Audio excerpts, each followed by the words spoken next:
A continuación.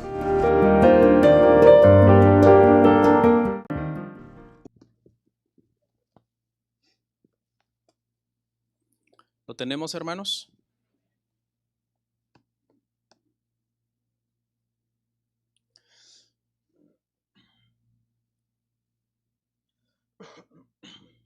Dice Marcos 4:1. Otra vez comenzó Jesús a enseñar junto al mar y se reunió alrededor de él mucha gente, tanto que entrando en una barca se sentó en ella en el mar y toda la gente estaba en tierra junto al mar. Oramos. Padre, muchas gracias por este tiempo, esta bendición de poder predicar el evangelio una vez más a tu pueblo, a tu iglesia. Nos permites seguir avanzando por tu misericordia en este hermoso evangelio de Marcos, Padre. Y en primer lugar pido una ayuda especial para mí que me toca exponer y también una ayuda especial para mis hermanos que van a escuchar en este momento tu palabra, Señor.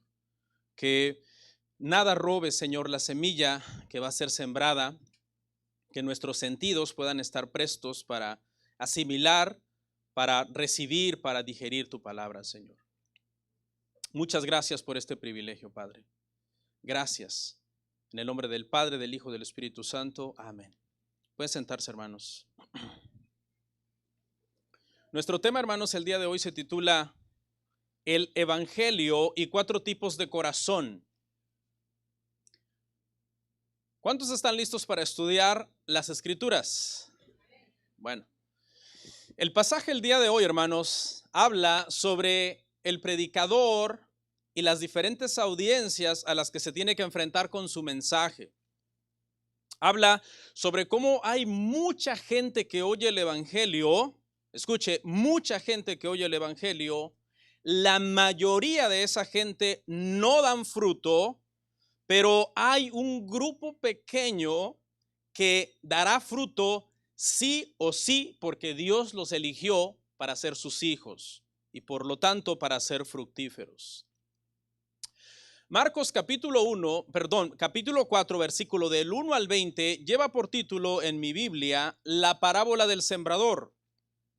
Pero el día de hoy vamos a aprender, hermanos, que más allá de ser una lección sobre agricultura, este pasaje en realidad es una lección espiritual sobre la predicación del evangelio y la salvación. Vamos a ver los 20 versos porque del 1 al 20 habla sobre esta parábola, pero lo vamos a hacer en tan solamente 3 puntos, de la siguiente manera. Número 1, vamos a ver lo que es sembrando en 4 suelos diferentes. Eso va a estar del verso 1 al 8. Número 2, el misterio del reino de Dios, Marcos 4 del 9 al 13. Y número 3, vamos a hablar finalmente entonces de los 4 tipos de corazón. Marcos capítulo 4, verso 14 al 20.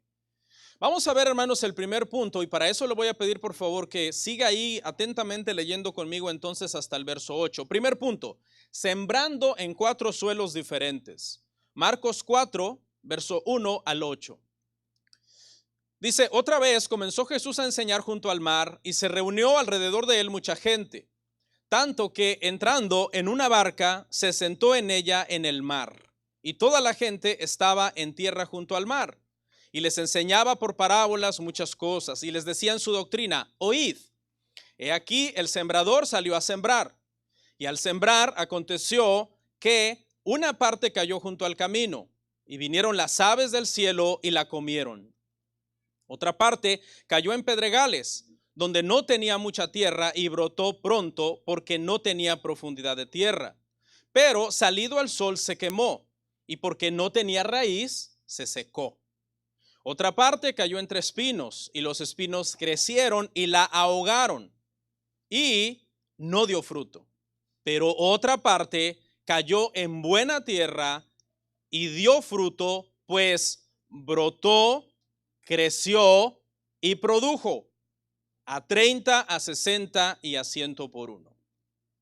Bueno, en el versículo 1 y 2, hermanos, lo primero que vemos es cómo Jesús dice que sigue enseñando en esta oportunidad junto al mar. Versículo 1 y 2 dice que mucha gente se ha reunido para escuchar al Señor.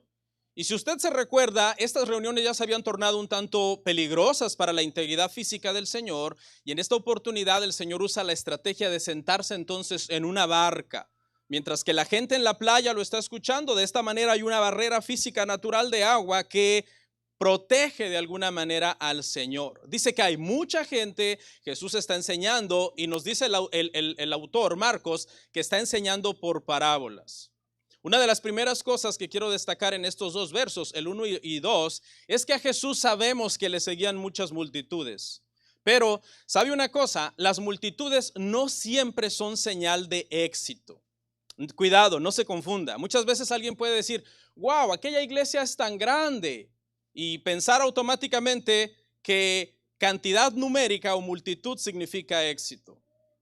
Precisamente la parábola del día de hoy tiene como propósito demostrar que de toda esa multitud, solo un pequeño grupo de gente tenía fe sincera. Las apariencias externas engañan al resto de los hombres, engañan a los predicadores, pero aquí estamos hablando de Cristo y Cristo no puede ser engañado. Así que Cristo inmediatamente cuando ve su multitud que está frente a él escuchándolo, él sabe que la mayoría de esa gente realmente su interés no es sincero y que solamente hay un grupo pequeño que sí tiene una fe sincera. Entonces, de eso trata este pasaje, de que el Señor llama a esa multitud, los clasifica en 4 diferentes tipos de suelo que representan entonces a toda esta gente en la multitud. Dice que les enseñaba por parábolas. Esta es una palabra muy interesante con 2 términos. El primer término para, que significa junto a, y el término vayo, que significa poner o colocar junto a. En otras palabras, lo que quiere decir entonces es que las parábolas consisten en usar prácticas u objetos de la vida común y corriente para aclarar verdades espirituales. Es una historia terrenal de cosas que nosotros estamos familiarizados con para darnos una enseñanza espiritual. De eso trata una parábola. Por lo menos podríamos ver unas 4 razones de por qué Jesús es considerado el maestro de las parábolas, no solamente en la Biblia, sino en todo el mundo. Nadie enseñó tanto en parábolas como el Señor Jesús.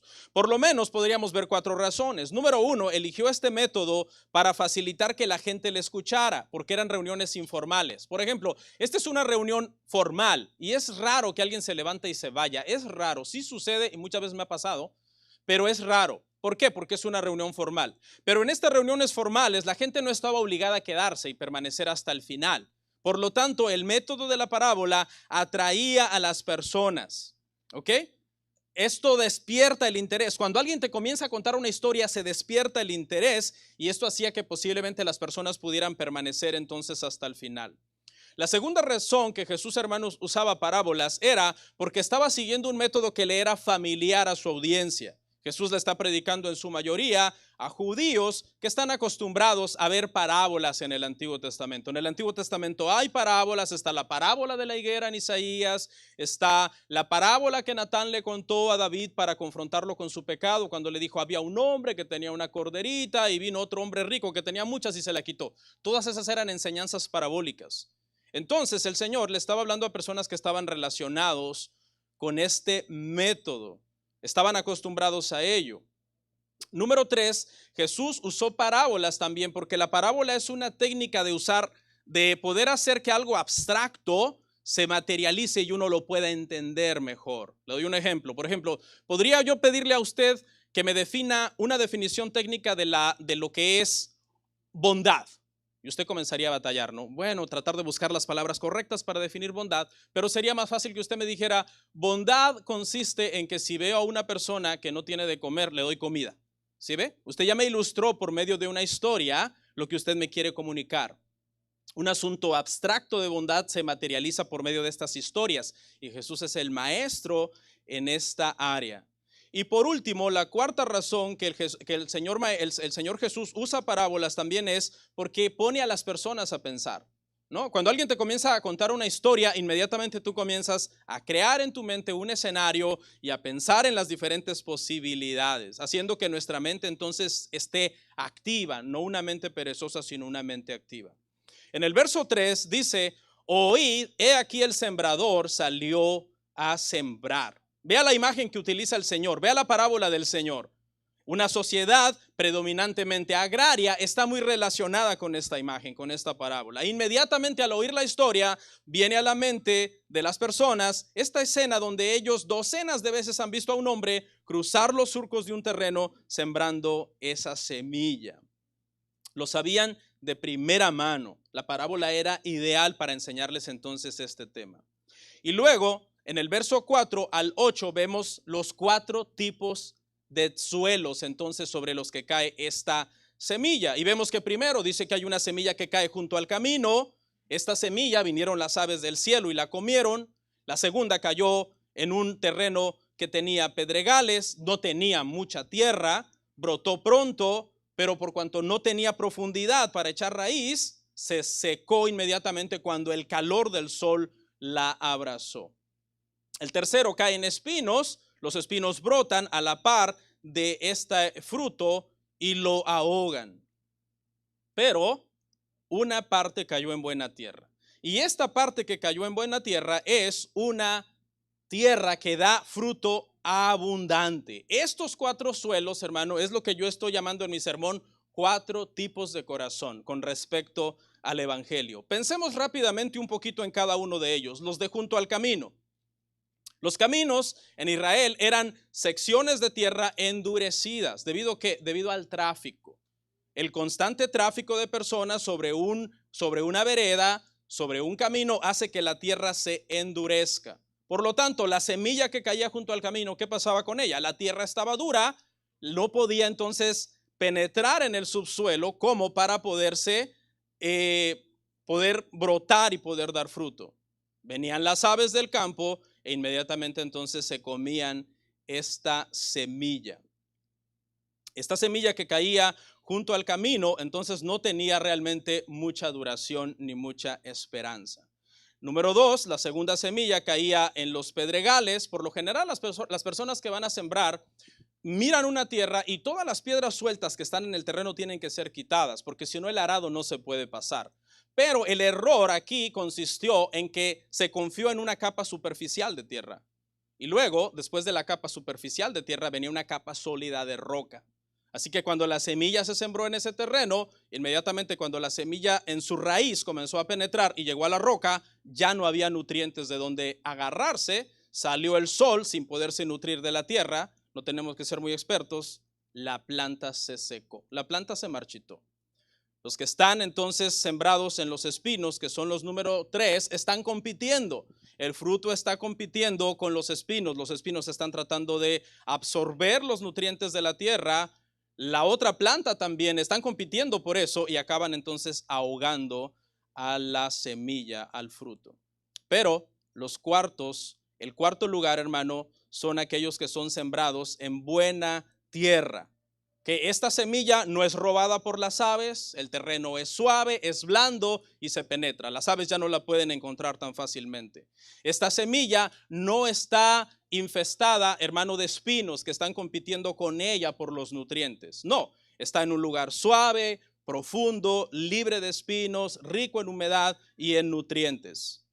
¿Qué pasó con esta semilla? Bueno, esta semilla, nos dice el autor, que brotó, es decir, nació. Pero no solamente nació y se quedó como una planta ahí enana, sino que creció, pero no solamente creció y se quedó como aquella higuera grande que era solo hojas y no tenía fruto, sino que dio fruto. Y fue un fruto muy abundante.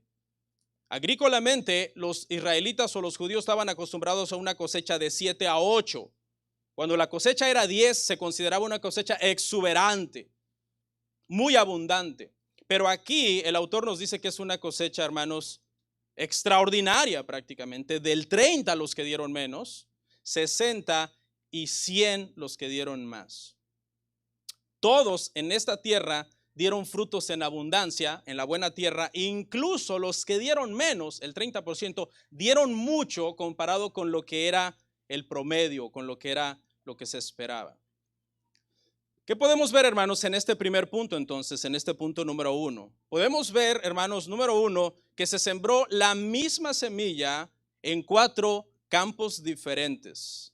La semilla es la misma, pero ¿qué es diferente? Los resultados son diferentes, porque cada una de estas tierras es diferente. 3 suelos tienen un final triste, sin fruto. Y solamente hay un suelo que tiene un buen final, un final fructífero y abundante, que es la cuarta tierra. En esta parte no estoy haciendo el análisis espiritual de estas tierras, solamente estamos haciendo el análisis agrícola. Pero va a llegar el momento en donde lleguemos al punto número 3 y Jesús nos explique espiritualmente qué es lo que todo esto quiere decir. Punto número 2. El reino, el misterio del reino de Dios. Lea conmigo, por favor, Marcos 4, del 9 al 13. El misterio del reino de Dios. Entonces les dijo, el que tiene oídos para oír, oiga. Cuando estuvo solo, los que estaban cerca de él con los 12 le preguntaron sobre la parábola. Y les dijo, a vosotros os es dado saber el misterio del reino de Dios, mas a los que están fuera, por parábolas todas las cosas, para que viendo vean y no perciban, y oyendo oigan y no entiendan, para que no se conviertan y les sean perdonados los pecados. Y les dijo, ¿no sabéis esta parábola? ¿Cómo pues entenderéis todas las parábolas? Primeramente, en el verso 9 y 10, el Señor Jesús vemos que explica la parábola a aquellos que son sus discípulos, aquellos que están cerca de él. Esas son las palabras que queremos destacar ahí. Dice, cuando estuvo solo. Se recuerda, primero él le habló a una multitud. Y dentro de esa multitud habían 4 tipos diferentes de suelo, 4 tipos diferentes de corazón. Pero una vez que esa multitud no está y el Señor está solamente con sus discípulos, que son llamados aquellos que están cerca de él, el Señor les explica a ellos la parábola. Y lo que podemos ver, hermanos, acá es que los discípulos tampoco habían entendido la parábola. La bendición que ellos tienen es que como son hijos, no son los que están fuera, sino son los que están cerca, el Señor, ¿qué hace? El Señor se las explica. En esta porción lo que podemos ver es que el autor divide prácticamente en 2 grupos a las personas. Los que están cerca, que son los discípulos, y los que quedan fuera. Los que están cerca por la fe, porque han creído. Y aunque no han entendido, ahora el Señor les va a explicar porque hay una relación con ellos. Pero los que están fuera son aquellos que han rechazado deliberadamente al Señor. Y aunque han oído la parábola, no se les va a explicar la parábola. ¿Por qué no se les va a explicar? Porque no tienen ningún interés en el significado de la parábola. Los únicos que tienen el interés en seguir profundizando qué es esto son los de cerca, son los discípulos del Señor. Ese interés debe de estar en todos los que nos decimos cristianos, ¿verdad? Estudiar la palabra, estudiar la escritura, y cuando lleguemos en un momento en donde hay algún misterio que no podemos entender, profundizar entonces en el entendimiento de la palabra. Mire lo que les dijo en el verso 11 y 13, les dijo, a vosotros os es dado a saber el misterio del reino de Dios, mas a los que están fuera, mire, por parábolas todas las cosas, para que viendo vean y no perciban, y oyendo oigan y no entiendan. Escucha esta parte, para que no se conviertan y les sean perdonados los pecados. Les dijo, ¿no sabéis esta parábola? ¿Cómo podrán entender entonces las demás parábolas? Esto suena un tanto enredado, pero en pocas palabras, para clarificar esta situación, lo que está diciendo el Señor Jesús es que el propósito de las parábolas es clarificar la verdad a los creyentes que querían saber, que tenían interés por entender, y al mismo tiempo ocultar esta verdad de los incrédulos, aquellos 3 terrenos que estaban escuchando sin fe verdadera. A ellos el Señor no tenía ningún interés por aclararles la verdad. En este sentido, hermanos, entonces una parábola se convierte en una bendición para los que creen y en un juicio para los que no creen. La misma parábola que trae una revelación del misterio del reino de Dios y de la salvación a los creyentes y nos bendice, al mismo tiempo trae juicio a los que han rechazado al Señor, porque más bien les oculta esas verdades. ¿Quiénes son estos, hermano? Estos a los cuales el Señor ha decidido no aclararles las parábolas, hablarles por parábolas para que no entiendan y no aclarárselas. Bueno, por el contexto sabemos que son aquellos líderes religiosos que en nuestro tema pasado han rechazado al Señor y han dicho, por Belcebú es que echa fuera a los demonios. Está poseído por un mal espíritu. El juicio sobre ellos fue que sus corazones y oídos estaban cerrados a las enseñanzas de Jesús. Estaban completamente rechazándolo a pesar de todas las pruebas de que él era el Mesías. El Señor les dice a los suyos, a los discípulos: a vosotros os es dado saber el misterio del reino de Dios. Jesús hace entonces este contraste entre dos grupos, los de fuera y a ustedes. A ustedes sí se los voy a revelar. Y esta palabra misterio en el Nuevo Testamento siempre tiene esta connotación de algo que no se había entendido en el Nuevo Testamento, en el Antiguo Testamento, y que ahora el Señor le aclara a los suyos en el Nuevo Testamento. Eso es lo que misterio significa en el Nuevo Testamento. Y dice el Señor, la última parte: para que viendo vean y no perciban, y oyendo oigan y no entiendan, para que no se conviertan y les sean perdonados los pecados. ¿De dónde tomó esto el Señor? Si usted tiene una Biblia en su mano y ve la referencia, el Señor está citando Isaías capítulo 6, versículo 9 al 10. Se había escrito unos 700 años antes de esto.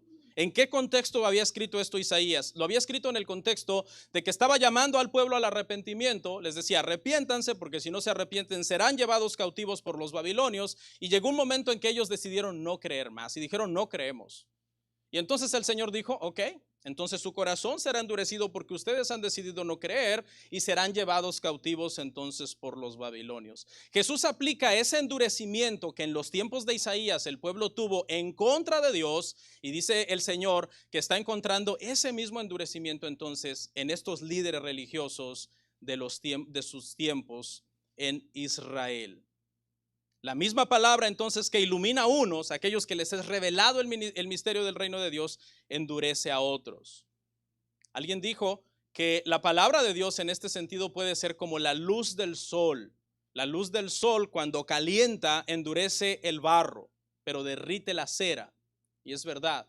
Mucha gente escucha la palabra y en lugar de creer se endurece en contra de Dios, se aleja de Dios. Pero aquellos que el Señor dijo: estas son mis ovejas, estos me han de oír, estos van a conocer la voz del pastor y seguirán al pastor, en esas personas produce entonces el efecto de derretir y de producir entonces esa fe.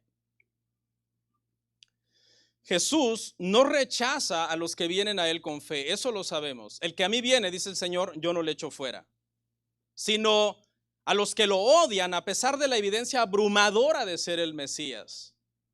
Lo han rechazado de una manera definitiva hasta el final.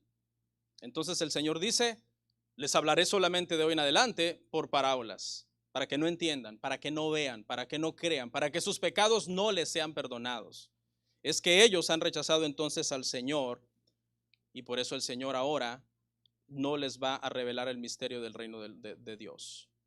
Y por último, en la última parte, el Señor le dice a sus discípulos, porque escuche, los discípulos tampoco han entendido la parábola. Y les dice: ¿no sabéis esta parábola? ¿Cómo pues entenderéis todas las parábolas? El Señor Jesús les está diciendo: es básico que entiendan la parábola del sembrador para entender todas las demás parábolas que les voy a contar. ¿Y por qué es básico? Porque la parábola del sembrador es una parábola sobre la salvación. Y si nosotros no hemos entendido el tema de la salvación, que es lo más básico como creyentes, ¿cómo vamos a entender las demás parábolas que se tratan de otros temas? Primeramente vamos a entender los temas de la salvación y luego entenderemos entonces lo demás. En conclusión de este punto número 2, hermanos, ¿por qué el reino de Dios entonces no es inmediatamente obvio a todos? ¿Por qué tiene que ser presentado en parábolas como un misterio para que solamente sea revelado a aquellos que creen? Todos los oyentes verán y escucharán, pero solo los que son de Dios percibirán y entenderán lo que el Señor está diciendo. Estos 4 tipos de suelos reciben entonces la palabra, pero solo uno de los 4 suelos ve y percibe, oye, entiende. Y eso sucede porque ese suelo fue preparado obviamente por el Señor. Hay un plan que el Señor tiene con ese suelo, que es el que oye y entiende. Y por último, hermanos, en nuestro punto número 4, llegamos entonces a ver la explicación que el Señor nos da de lo que significan estos 4 tipos de suelo y que nosotros le estamos llamando 4 tipos de corazón. Leemos finalmente entonces Marcos 3, 4, del 14 al 20. Dice, aquí está la explicación del Señor. Dice: el sembrador es el que siembra la palabra. Y estos son los de junto al camino en quienes se siembra la palabra. Pero después que la oyen, enseguida viene Satanás y quita la palabra que se sembró en sus corazones. Estos son, asimismo, los que fueron sembrados en pedregales, los que cuando han oído la palabra, al momento la reciben con gozo, pero no tienen raíz en sí, sino que son de corta duración. Porque cuando viene la tribulación o la persecución por causa de la palabra, luego tropiezan. Estos son los que fueron sembrados entre espinos, los que oyen la palabra, pero los afanes de este siglo y los engaños, y el engaño, perdón, de las riquezas y las codicias de otras cosas, entran y ahogan la palabra y se hace infructuosa. Y finalmente, estos son los que fueron sembrados en buena tierra, los que oyeron la palabra y la reciben y dan fruto a 30, a 60 y a 100 por uno. Curiosamente, aunque esta parábola se llama la parábola del sembrador, el énfasis de Jesús no es el sembrador. ¿Ya lo notó? Solamente un pequeño verso para explicar quién es el sembrador. Dice, y el sembrador es el que siembra la palabra. No se habla más del sembrador, ¿no? Pero el énfasis de Jesús es explicar estas 4 tierras, ¿qué son? ¿Qué significa espiritualmente cada una de estas 4 tierras? Esta palabra, hermano, debió de haber sido muy alentadora para los apóstoles, porque obviamente los apóstoles iban a ser predicadores también después que el Señor no estuviera. En pocas palabras, los apóstoles estaban aprendiendo en este momento que es normal que gran parte de la gente rechace el evangelio. Es normal, porque en su mayoría, en la multitud, la reacción mayoritaria de la multitud es rechazar la palabra. Entonces, por ese lado, a los apóstoles les da un consuelo. Dicen, ok, si están rechazando la palabra de los mismos labios del maestro, seguramente seremos rechazados también. Y la palabra también no será recibida por gran parte de la gente a la que le prediquemos. Pero por otro lado, también esta parábola pudo haber resultado de ánimo para los apóstoles. ¿Por qué? Porque el Señor les está garantizando, habrá, sin embargo, un grupo, un remanente que les escuchará sí o sí. Y ese grupo dará fruto. Y por ese grupo que va a dar fruto y que son los elegidos que van a ser salvos, vale la pena que ustedes vayan por todo el mundo, donde la mayor parte de gente les va a rechazar, pero hay un grupo que va a creer. Y no solamente va a creer, va a ser un grupo que va a dar fruto en abundancia exuberante, extrema, una bendición extraordinaria de parte de Dios. Aquí entonces, hermano, es donde llegamos a los 4 tipos de corazón. Y número 1, en el versículo 15 encontramos un corazón duro. Ese es el primero que vamos a ver. Un corazón duro contra el evangelio. Leamos verso 15.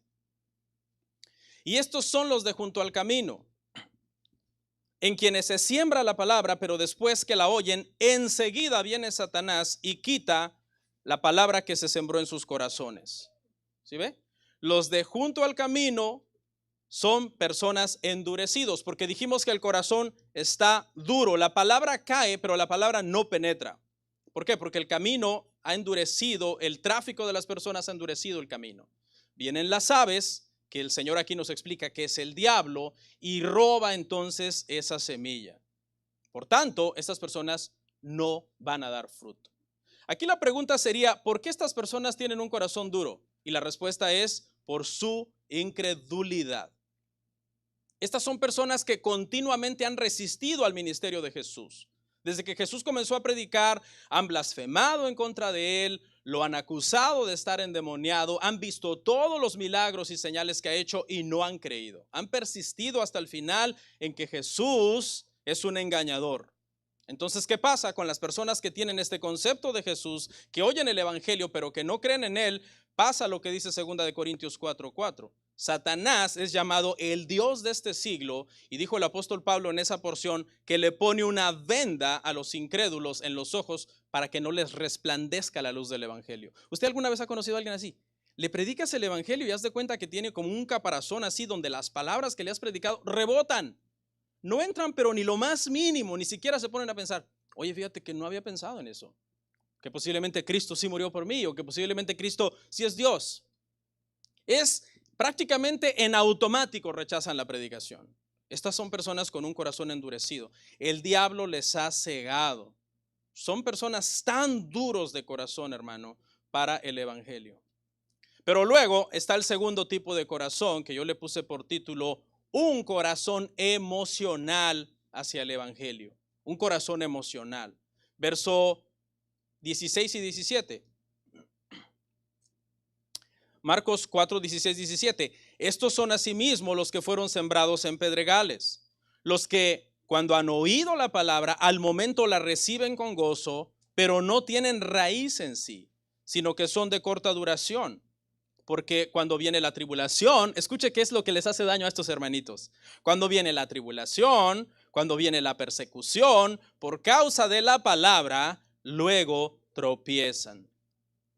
Esta es la típica reacción emocional. Inmediatamente oye, inmediatamente dice que ha creído. Inmediatamente dice, yo ya creí. Pero su fe no es genuina. En sí tienen un corazón duro igual que los anteriores, nada más que la dureza de ellos está escondida bajo una capa de emocionalismo. Los del camino de inmediato, no pasa la palabra, hasta aquí llegó, yo no creo.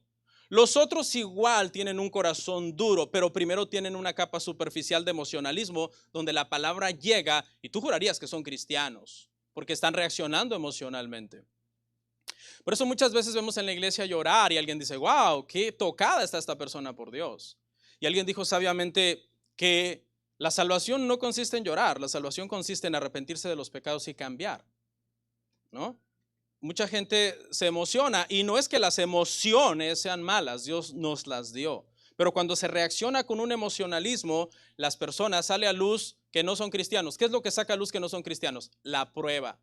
La persecución, la tribulación va a sacar a luz que realmente no hubo un corazón transformado. Lo que hubo fue sentimientos tocados.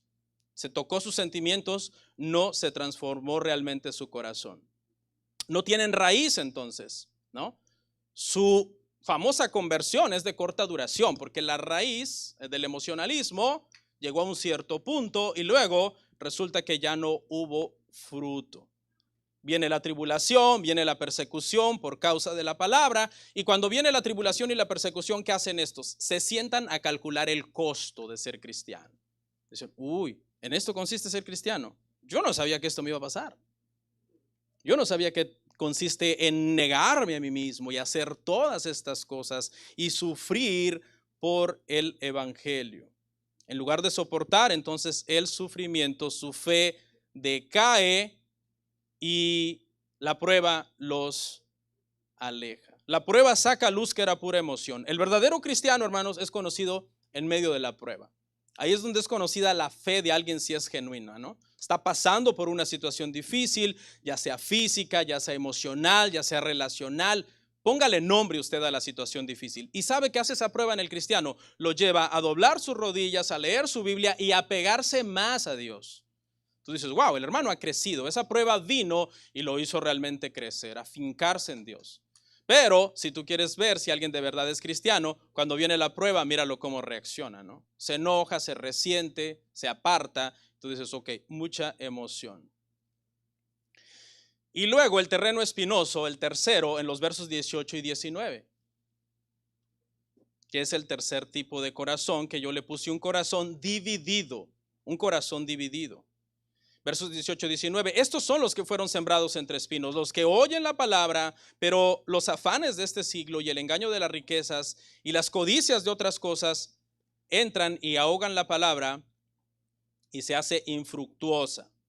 Pero entonces, por un lado hay unos que tienen duro corazón, rechazan la palabra de entrada, son los primeros. Por otro lado están los segundos, son mero sentimentalismo, parece que son cristianos, la prueba saca a luz que no son, pero estos terceros tienen un corazón de doble ánimo, por eso le puse un corazón dividido. Porque estos son los que cuando les toca realmente decidirse radicalmente por Cristo o perseguir sus metas, sus sueños, sus logros, su amor al dinero, deciden que van a dejar a Cristo. Deciden que van a abandonar a Cristo por sus codicias, por el engaño de las riquezas, por los afanes de este siglo y por el amor al dinero. Hermanos, el amor por el mundo y el amor por Cristo son completamente incompatibles. Usted tiene que decidirse. Porque en el momento en que usted diga, Cristo es mi prioridad, ese amor a Cristo debe ahogar el mundo, el amor al mundo. Lo debe ahogar. Pero en el momento en que usted diga, Cristo no es mi prioridad y el mundo juega un papel importante en su corazón, el mundo acabará que ahogando el amor por Cristo. Eso es lo que pasa con los espinos, ¿no? Los espinos ahogaban la buena semilla.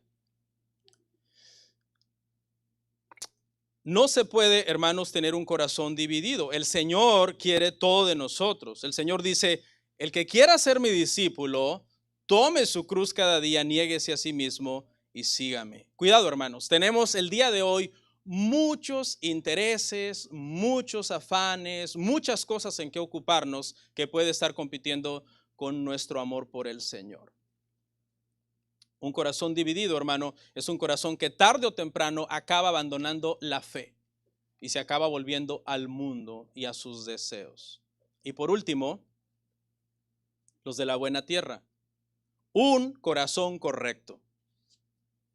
Un corazón correcto para el evangelio, una fe sincera, verso 20. Y estos son los que fueron sembrados en buena tierra, los que oyen la palabra y la reciben y dan fruto, a 30, a 60 y a 100 por uno. Jesús hace este contraste entonces final, 3 tierras malas que no han dado fruto, y ahora el Señor habla de una tierra limpia, de una tierra fértil, de una tierra verdadera. Obviamente está así porque el Señor la ha preparado. Describe entonces a los discípulos genuinos como sembrados en buena tierra. La verdadera palabra en el corazón de ellos se arraiga, que entra profundamente a su corazón. Y aunque no son perfectos, la palabra está allí. Y esa palabra, cuando está bien sembrada, bien arraigada en el corazón, brota, ¿sí? Brota y comienza entonces a crecer y comienza a dar fruto. A ellos, aunque el diablo los quiera detener, no los puede detener. No los puede detener porque no son un corazón duro. El diablo tiene éxito en los de duro corazón porque rechazan la palabra y se las roba. En estas personas que son buena tierra, los espinos, es decir, los afanes de la vida, el trabajo, las situaciones que uno tiene que arreglar, económicas, situaciones legales, lo que sea, no ahogan la fe de estas personas. Está bien sembrada. Saben cómo tener un balance entre la vida secular que nos toca llevar en este mundo, trabajo, estudios, deberes, compromisos, y Cristo, que es su prioridad de esas personas. Así que ni el diablo, ni los afanes de este mundo, las preocupaciones, ni las pruebas, ni la tribulación, nada puede separar a estas personas del amor que es en Cristo Jesús. ¿Qué pasa con estas personas? Resulta que dan fruto. Es algo que vemos muy poco en muchos cristianos. Ver cristianos verdaderamente fructíferos no es fácil. Por lo general vemos a cristianos amargados, quejándose, inconstantes, de doble ánimo, hoy sí, mañana no, siempre sí, siempre no. Sus frutos dejan mucho que desear.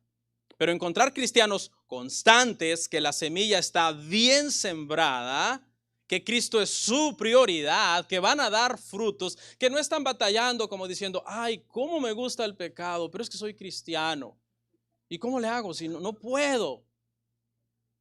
No, son personas que están bien definidos y pase lo que pase, han dicho, Cristo es mi prioridad, todo lo demás es secundario. Y voy a tratar de balancear mi vida entre cómo el Señor quiere que yo viva en esta tierra, pero poniendo primero al Señor. Y esta gente, escuche, dan fruto abundante, 30, 60 y 100 por uno, ¿sí? No son personas, hermano, que de doble ánimo, no son personas de un corazón dividido, no son personas de un corazón duro, no son personas de un corazón afanado. ¿Qué lecciones nos quedan aquí, hermano? Le voy a mencionar un número de lecciones que nos deja esta parábola. Número 1, nos deja la lección de que la palabra se debe de predicar a todos sin discriminación, porque la parábola del sembrador le fue contada a toda la multitud. Número 2, que de entre todos los que reciben la palabra de oído, relativamente pocos realmente la reciben en su corazón. Número 3, que muchos se sienten conmovidos por un tiempo por la palabra, pero luego se alejan de la palabra porque tienen un corazón emocional. Les afecta mucho todo lo que pasa en el mundo. Siempre están diciendo, si yo no tuviera tantos problemas, me sería más fácil servirle a Dios, haciendo un papel de víctimas, ¿no? No es que a mí me pasan muchas cosas malas y por eso a mí me cuesta. A aquellos no les es difícil servirle a Dios porque ellos tienen una buena vida y en todo les va bien. Pero a mí que me va tan mal, para mí no, es difícil ser cristiano. Aprendemos también que la causa de que la palabra no produzca un cambio permanente en la mente de los que la oyen no está en que la semilla sea defectuosa. La semilla fue la misma que se sembró en diferentes campos. ¿En dónde está el problema? El problema está en el corazón. También aprendemos que el diablo está muy atento a la predicación de la palabra para impedir que saquen provecho a aquellos que tienen un corazón endurecido. Aprendemos también que muchos, después de oír el evangelio sin fe verdadera, lo acaban dejando simple y sencillamente porque aman más al mundo. Y por último, que Dios espera que los que nos decimos ser cristianos y tenemos supuestamente el corazón correcto, demos fruto en abundancia, no frutos a medias. Por último te pregunto, ¿qué tipo de corazón tienes hacia el evangelio? ¿Tienes un corazón duro que rechaza la palabra desde entrada? ¿Tienes un corazón emocional que realmente cuando viene la prueba y la persecución no crees o reniegas del Señor? ¿Tienes un corazón dividido que ama al mundo o tienes un corazón correcto? Si tienes un corazón correcto, demuéstralo por medio de tus frutos. Vamos a orar.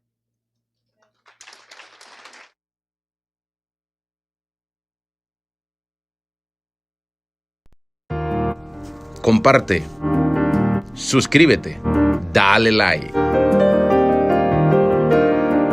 Gracias por tu sintonía. Hasta la próxima. Bendiciones.